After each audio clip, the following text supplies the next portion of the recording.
I give in to the lesser fight. My body aches to be satisfied. My weakness comes and goes. My weakness comes and goes. I'm reaching out for the easy high. Please fortify this strength of mine. My weakness comes and goes. My weakness comes and goes.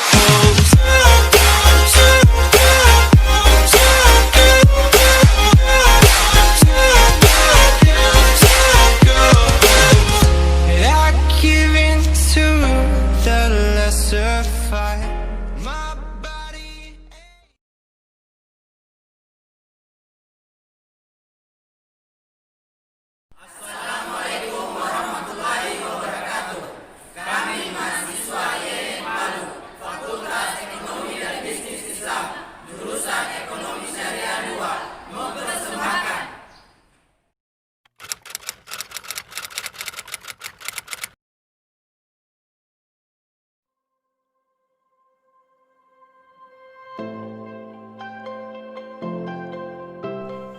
Alhamdulillah wa syukurillah wala hawla wala quwata illa billahil aliyil azim. Hanya kepada Allah kita bersyukur dan hanya kepada Nabi Muhammadlah kita bersolawat. Pada kali ini kami dari kelas Ekonomi Syariah 2 membuat sebuah video yang mana di dalam video ini membahas mengenai materi ragam bahasa Indonesia. Untuk lebih jelasnya silakan saksikan video kami dari kelas Ekonomi Syariah 2.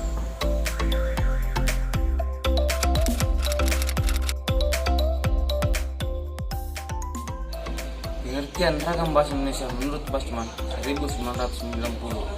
Ragam bahasa adalah variasi bahasa menurut pemakaian yang berbeda menurut topik yang dibicarakan, menurut hubungan pembicara, kawan bicara, orang yang dibicarakan, serta menurut medium pembicara. Menurut pendapat Dendi Sugono, pada tahun 1999 dalam penggunaan bahasa Indonesia timbul dua masalah pokok, yaitu bahasa baku dan tak baku dalam situasi resmi seperti di sekolah, di kantor, atau pertemuan resmi menggunakan bahasa baku.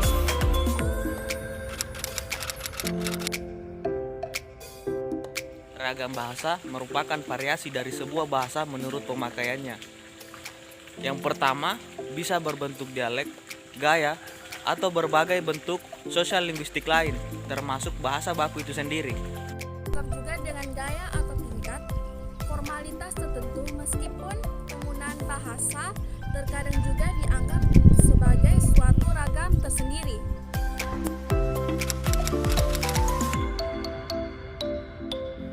Jenis seragam bahasa. Jenis seragam bahasa berdasarkan situasi. 1. Bahasa jurnalistik.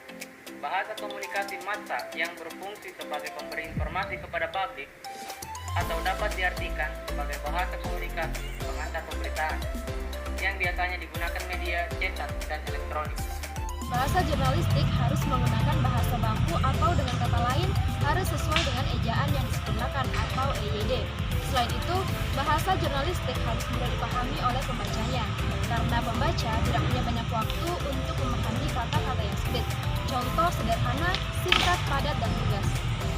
Bagian selanjutnya ragam bahasa ilmiah. Ragam bahasa keilmuan yaitu corak dari ciri bahasa yang digunakan dalam penulisan karya ilmiah. Ragam bahasa ilmiah harus dapat menggunakan pemikiran ilmiah yang tertuang dalam teks karya ilmiah.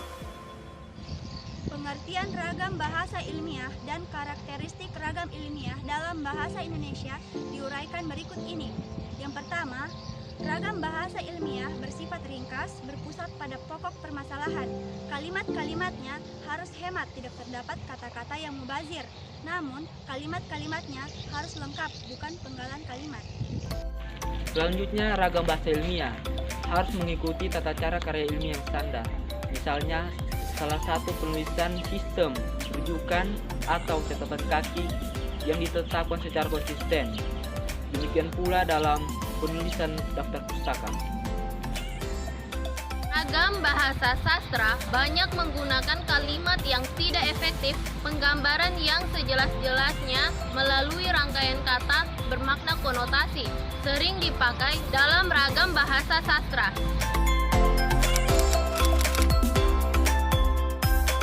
Ciri ragam bahasa sastra ada 3. Yang pertama, menggunakan kalimat yang tidak efektif, kemudian menggunakan kata-kata yang tidak baku, dan yang terakhir adanya rangkaian kata yang bermakna konotasi.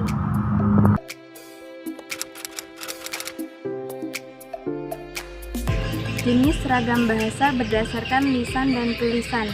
Yang pertama, ragam lisan. Ragam lisan memerlukan orang kedua sebagai lawan berbicara, sedangkan tulis tidak. Selanjutnya adalah ragam bahasa cakapan.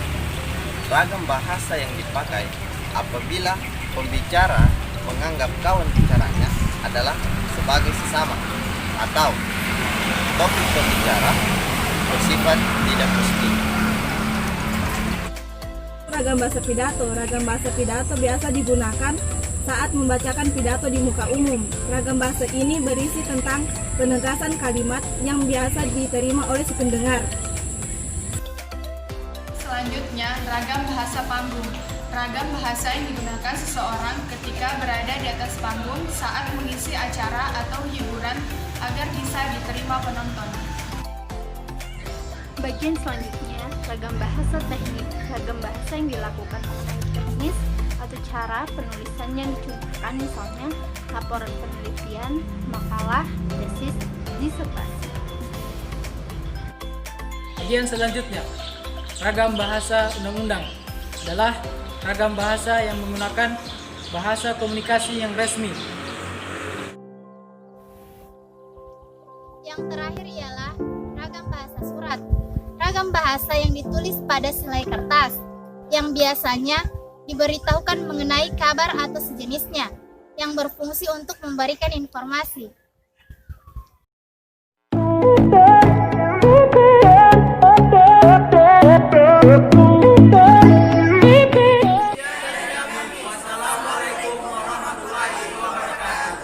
Salam Mesya.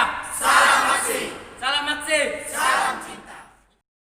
Yeah, breathe till you've understood, until you're feeling like yourself again. Feel the sunlight on your skin. Keep your heartbeat beating. Go on, breathe in.